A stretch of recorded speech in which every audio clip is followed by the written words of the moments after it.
Bismillahirrahmanirrahim. Assalamualaikum warahmatullahi wabarakatuh. Alhamdulillahirrabbilalamin. Wassalatu wassalamu ala asrafil anbiya'i wal mursalin wa ala alihi wa sahbihi ajma'in amma ba'du.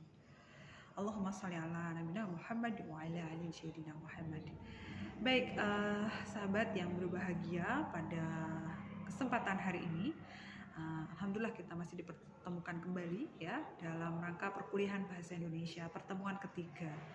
Di pertemuan ketiga ini kita melanjutkan ya yang sebelumnya Anda sudah mempelajari tentang sejarah perkembangan bahasa, kemudian kedua Anda sudah mempelajari tentang fungsi dan kedudukan bahasa, ragam bahasa, kemudian penggunaan kata baku dan tidak baku ya.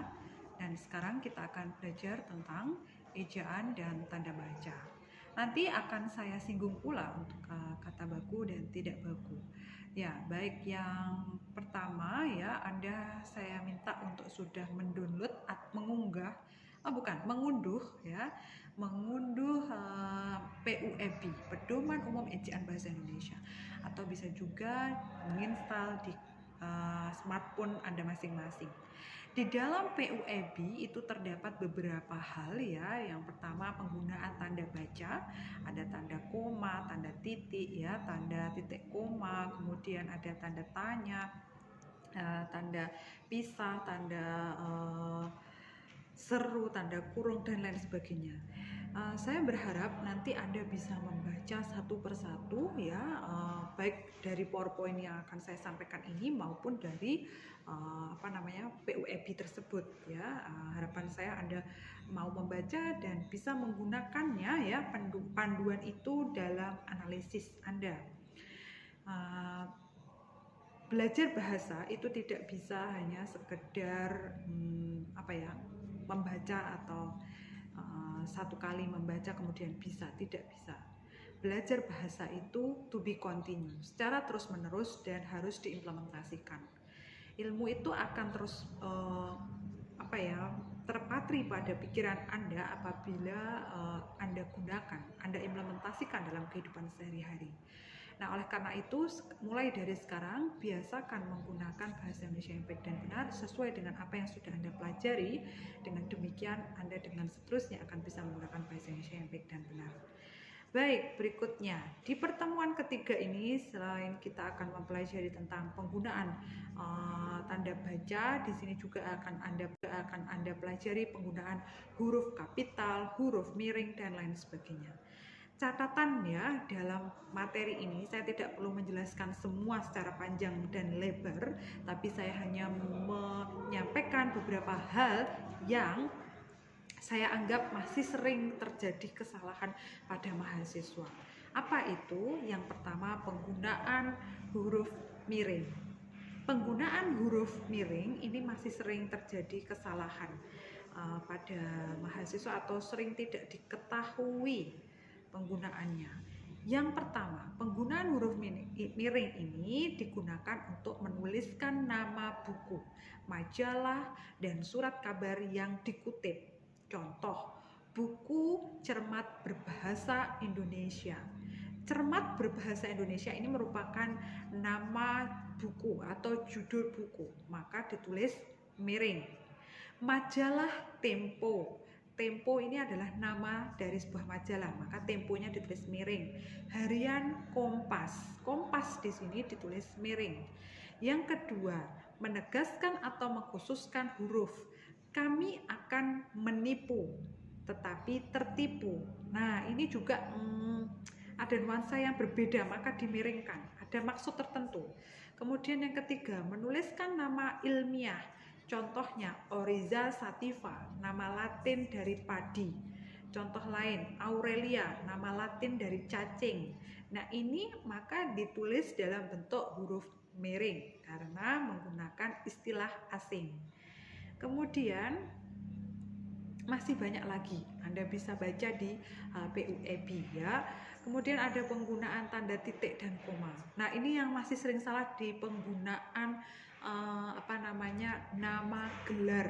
Nah, pasti teman-teman ya ini nanti akan selalu berkaitan dengan nama dan gelar karena di dalam menuliskan tugas Anda harus menuliskan nama dan gelar dosen pengampu ya di setiap tugas Anda apapun.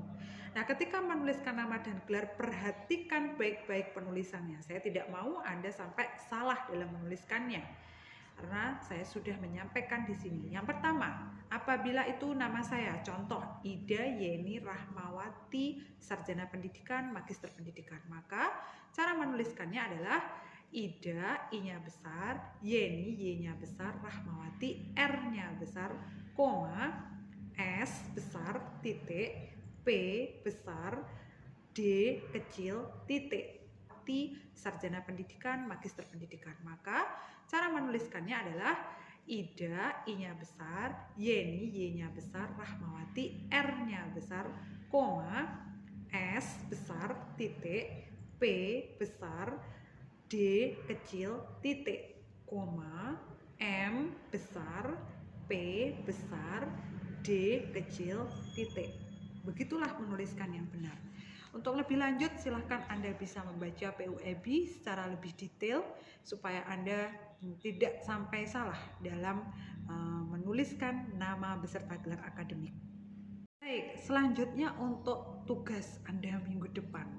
Jika minggu lalu Anda sudah saya beri tugas untuk mencari artikel jurnal ilmiah tentang bidang keperawatan atau kesehatan atau hukum atau teknik atau kependidikan. Setelah itu silahkan Anda buat ya hasil dari temuan Anda minggu lalu, Anda buat dalam bentuk PowerPoint atau salin dia, kemudian Anda buat videonya dan Anda unggah pada baik media sosial maupun YouTube channel Anda masing-masing. Jangan lupa berikan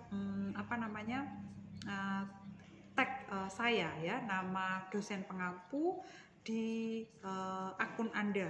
Apabila Anda mengunggah tersebut di Facebook atau Instagram, silahkan add nama saya supaya saya dapat melihat dan menilai hasil pekerjaan Anda. Apabila itu di YouTube, jangan lupa sertakan nama saya pula. Dengan YouTube channel saya ada Ida Yeni Rahmawati. Sama, di medsos saya pun nama lengkap saya. Nah, dari situ ketika sudah terdeteksi, saya akan mudah menilai tugas Anda masing-masing. Nah, kemudian itu nanti hasil pekerjaan Anda yang minggu lalu Anda bisa buat dalam bentuk tabel semacam itu, mungkin kata baku dan tidak baku dalam satu PowerPoint atau salin dia, dan Anda alih wahanakan dalam bentuk video. Anda bisa bersuara ya, memperkenalkan diri untuk tugas apa dan lain sebagainya, dosen pengampu siapa, di mana di situ Anda menyampaikan penggunaan kata baku dan tidak baku dalam bidang ilmu apa menurut prodi Anda masing-masing, dan Anda sampaikan mana yang tidak baku dan mana yang baku, serta jelaskan pula Anda mengatakan ini baku dan tidak baku berdasarkan apa. Tentu yang pertama Anda harus menggunakan satu landasan KBBI ya, Kamus Besar Bahasa Indonesia versi 5. Saya harap dengan apa yang saya sampaikan ini Anda bisa memahaminya dan bisa mengerjakannya dengan baik. Terima kasih, ada kurang lebihnya saya mohon maaf. Akhirul kalam, billahi taufiq wal hidayah. Wassalamualaikum warahmatullahi wabarakatuh. Selamat belajar semuanya, sampai jumpa.